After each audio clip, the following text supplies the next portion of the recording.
دلوقتي بتمرن بقالي كتير، ايه اللي خلاني اتمرن مع مدرب تاني؟ ما انا عارف كل التمارين وعارف كل الاجهزه وعارف ايه بيشغل ايه.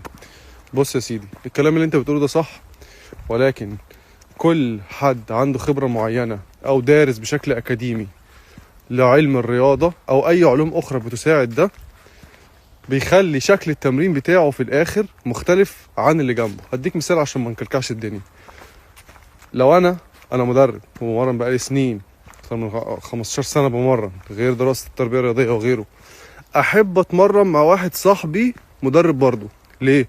الكورسات اللي واخدها غير، المدربين اللي مر عليهم اثناء حياته غير، الرياضه اللي هو كان بيلعبها غير، فشكل السيشن بتاعته النهارده غير.